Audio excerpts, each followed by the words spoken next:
मित्रों नमस्कार।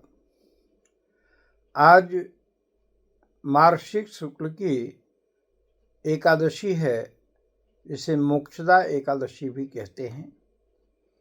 और आज ही के दिन भगवान श्री कृष्ण के मुखारबिंद से गीता जी का प्रादुर्भाव हुआ था, इसलिए आज गीता जयंती भी है।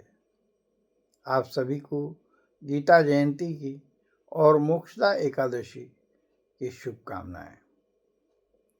आज के सत्संग में गीता जी के अध्याय 3 के 14वें श्लोक पर बातचीत करेंगे, मनन चिंतन करेंगे।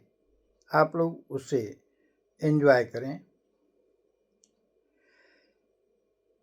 3/14 के पहले कहा गया कि यज्ञ से बचे अन्न को खाना उचित है। ऐसी बात हो रही थी, अब प्रकृति कैसे यज्ञ में लगी है और कैसे जीवों का भूत का हित हो रहा है, इस पर प्रकाश डालते हैं। श्लोक नंबर 14, अध्याय 3। अन्नाद् भवन्ति भूतानि पर्जन्याद् अन्न संभवः यज्ञाद् भवति पर्जन्यो यज्ञः कर्म समुद्भवः। तो इसको समझते हैं, भूतानि अन्नाद् भवन्ति, अर्थात सभी जीव अन्न से उत्पन्न होते हैं। अन्न संभवः पर्जन्यात्, पर्जन्य बादल को कहते हैं, वर्षा। अन्न की उत्पत्ति वर्षा से होती है। अगर वर्षा न हो, जल न हो, तो पौधे सूख जाएंगे। और यज्ञात् पर्जन्यः भवति, यज्ञ से वर्षा होती है। पर्जन्य बनते हैं यज्ञ से। और यज्ञ कर्म समुद्भवः, यज्ञ कर्म से उत्पन्न होता है। तो अगर सभी को मिला दिए जाएं तो हो गया कि सभी जीव अन्न से उत्पन्न होते हैं और अन्न की उत्पत्ति वर्षा से होती है। यज्ञ से वर्षा होती है और यज्ञ कर्म से उत्पन्न होता है। तो इस विषय पर हम मनन चिंतन करेंगे। तो विचार करें कि भूत के जीवित रहने का कारण क्या है। कोई जीव जीवित ही नहीं रह सकता अगर वो उसे अन्न न मिले। तो अन्न न हो तो जीवन संभव नहीं है। इसलिए तैत्तिरीय उपनिषद में भृगुवल्ली में कहा गया, अन्नम ब्रह्मेति व्यजानात। तो अर्थ हुआ कि अन्न को ब्रह्म के रूप में जाना। वरुण के पुत्र ने पिता से ब्रह्म जिज्ञासा के इस क्रम में वरुण उन्हें बताते हैं कि अन्न ही ब्रह्म है, जिससे सभी प्राणी उत्पन्न होते हैं, जिसके द्वारा जीवित रहते हैं और अंत में उसी में प्रवेश कर जाते हैं। छांदोग्य उपनिषद और अन्नपूर्णा उपनिषद में भी ऐसा ही कहा गया है। और यह महत्वपूर्ण अन्न कैसे पैदा होता है, कैसे उत्पन्न होता है, तो कहते हैं अन्न वर्षा से उत्पन्न होता है। और वर्षा न हो तो अन्न का पौधा सूख जाएगा। तो अन्न के लिए आवश्यक है वर्षा, जल आवश्यक है। तो वर्षा यानी जल, जल आवश्यक है। जल नहीं होगा तो अन्न भी नहीं होगा और तब भूत भी जीवित नहीं रहेंगे। तो वर्षा जल आवश्यक हुआ। पर वर्षा कैसे हुई? कहते हैं वर्षा होने के कारक हैं एक यज्ञ। यह यज्ञ कैसा यज्ञ है? आप देखिए, सूर्य तपता है, गर्मी उत्पन्न होती है, इससे समुद्र का जल वाष्पीकृत होता है। वाष्प हल्की होने से आकाश में चली जाती है।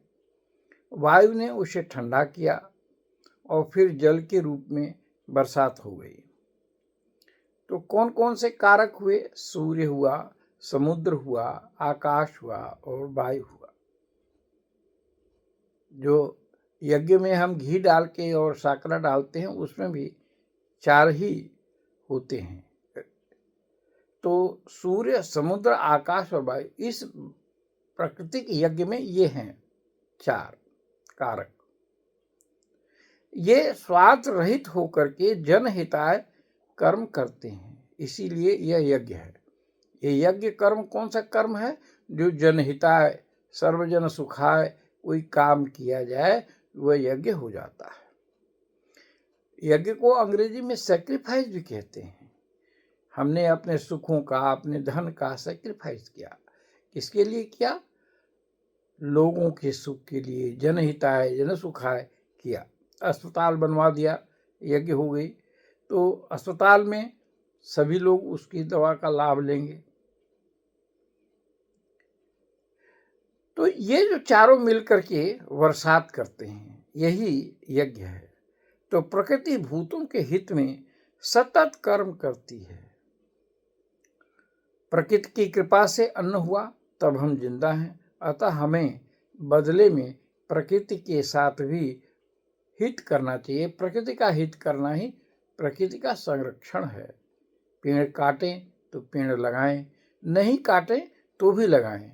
पेड़ों को जल दें, बिला वजह नदियों को दूषित न करें, पहाड़ों को न काटें।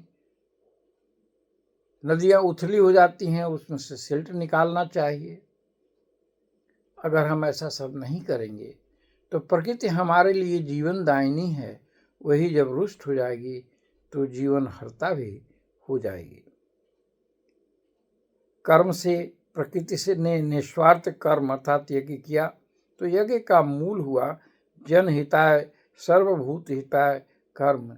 यही कर्म कर्मयोग है। कर्मयोग क्या है? ऐसे कर्म जो जनहिताय हों, जिससे सबको सुख मिले। सिर्फ अपना ही सुख नहीं देखना चाहिए, सबके सुख के लिए जो कर्म किया जाए वही कर्मयोग है। अब आगे के श्लोक में यह देखेंगे कि कर्म कहाँ से उत्पन्न हुआ। तो ये आपके अंदर जिज्ञासा हो कि कर्म कहाँ से उत्पन्न हुआ। ये सब उत्पन्न हुआ, यज्ञ हुई, लेकिन कर्म भी कहीं से उत्पन्न हुआ। उसको हम अगले दिन उस सत्संग को लेंगे कि कर्म कहाँ से उत्पन्न हुआ। 3/15 में इसको वर्णन किया गया, उसका मनन चिंतन करेंगे। तो हाल फिलहाल हम अपनी वाणी को यहीं विश्राम देते हैं। आइए भगवान का नाम लेते हैं। हरि ओम तत्सत, हरि ओम तत्सत, हरि ओम तत्सत। आप सभी का बहुत बहुत धन्यवाद। यह सत्संग गीता जयंती के अवसर पर विशेष रूप से दिया गया है। आप सभी इसे श्रवण करें, आनंद लें। जय गीता माता। नमस्कार।